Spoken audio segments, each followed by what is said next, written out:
Hello ladies and gentlemen, thewierdguy here and welcome to another video. And do I have a fight that I'm proud to showcase today?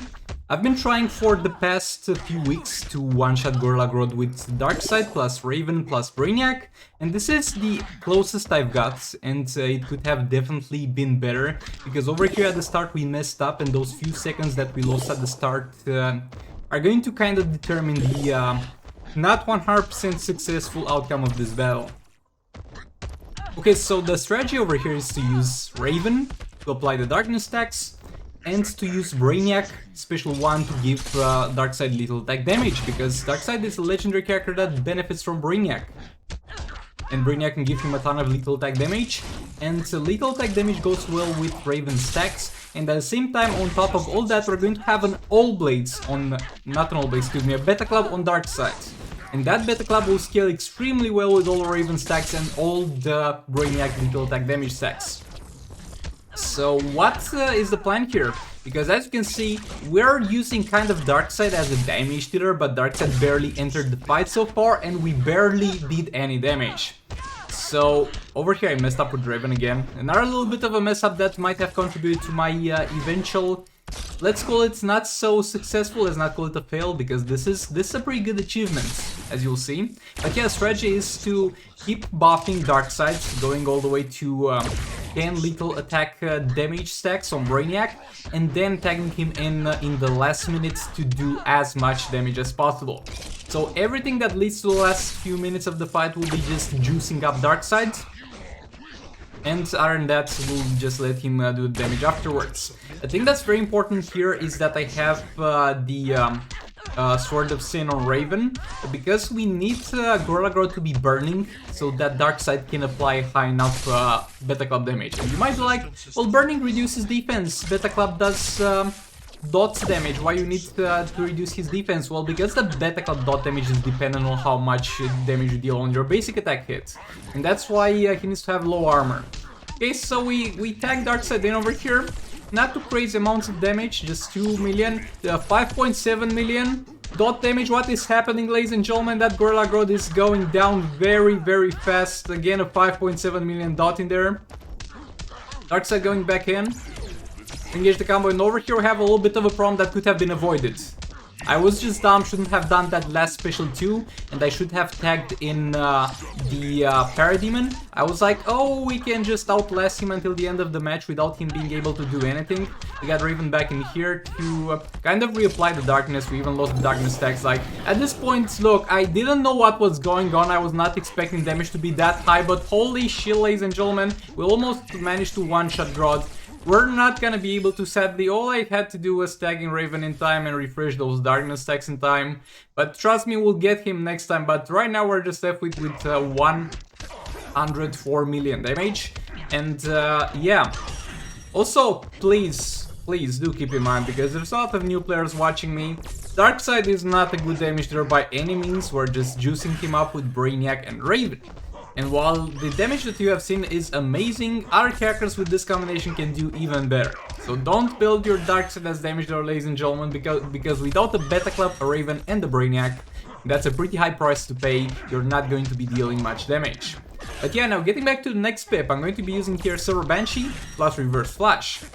A very interesting thing is that I finally got my Silver Banshee on this account at peak performance, because usually I was doing the Silver Banshee pip on the other accounts, because I didn't have Null Blades that had the damage on special 3, but now I do have on this account as well, and that allows us to use Reverse Flash with Sword of Salvation, because we do have it on this account.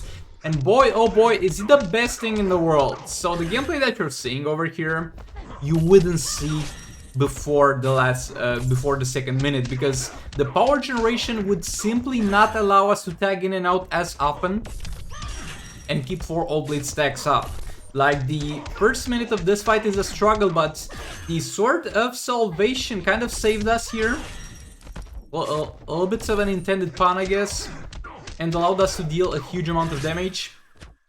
Gonna back up 2 times, and Power got in there to finally tank the super move. Over here I messed up a bit with the super move, and I wasted a lot of time, and the Silver Banshee will take her time to get back to 4 All Blade stacks after that. A little bit of a mess up. We're fine. And boy, oh boy, I think I also got pretty lucky with the crits here.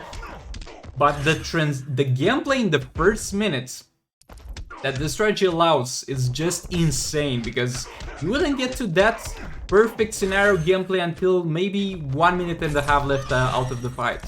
We have over here portion in the middle of the fight where we're kind of recovering from the tagging that we had to do previously to tank his super move, and at the same time we get crazy bad luck on the ability disables, missing disables on 2 tags in a row. That greatly reducing our damage, but with that out of the way, so far this fight has went on great.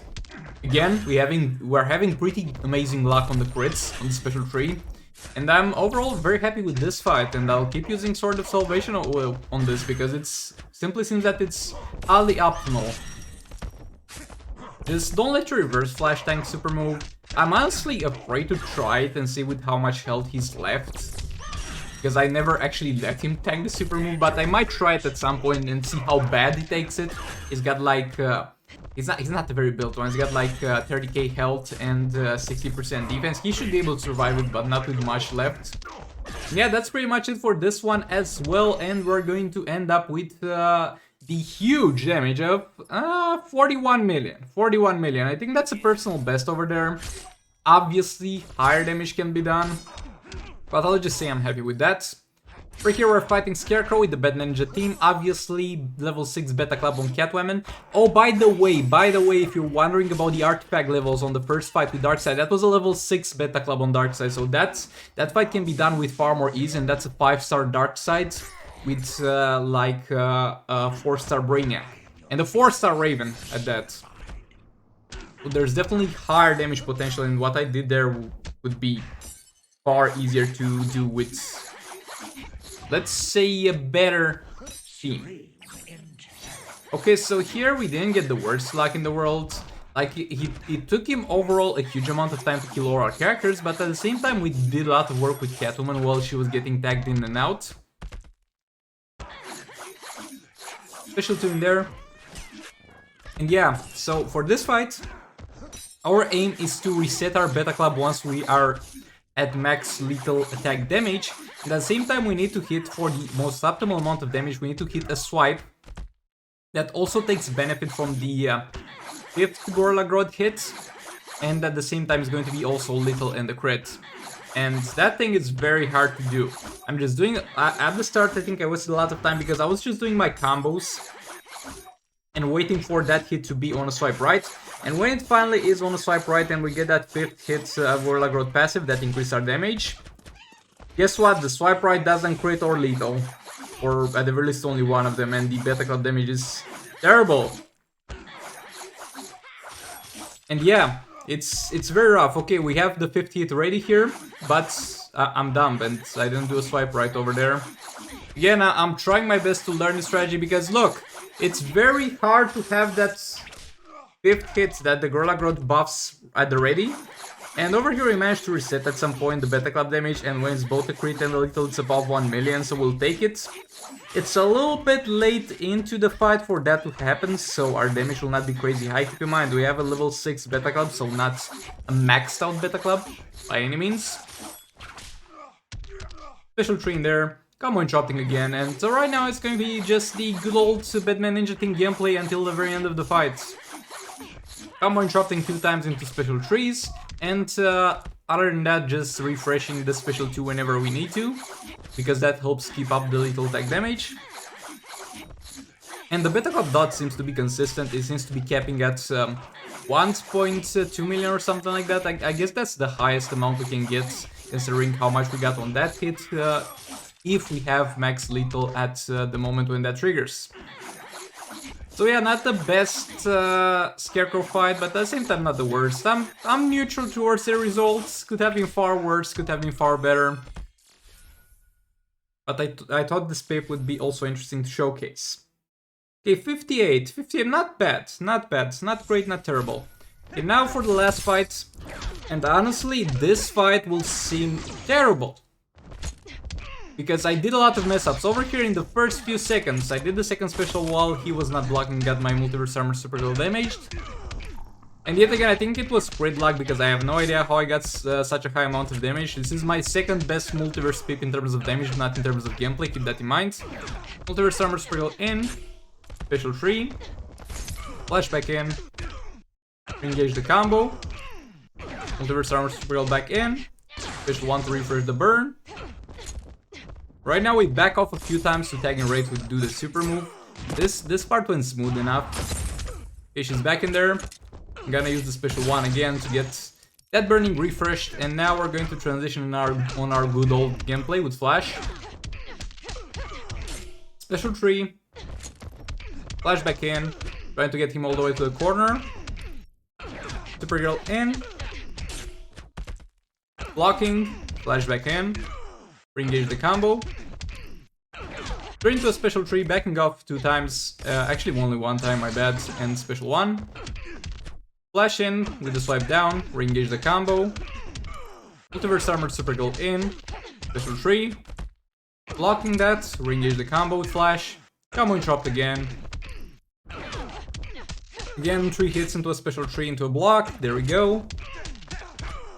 Re-engage the combo. Turn into a special 3.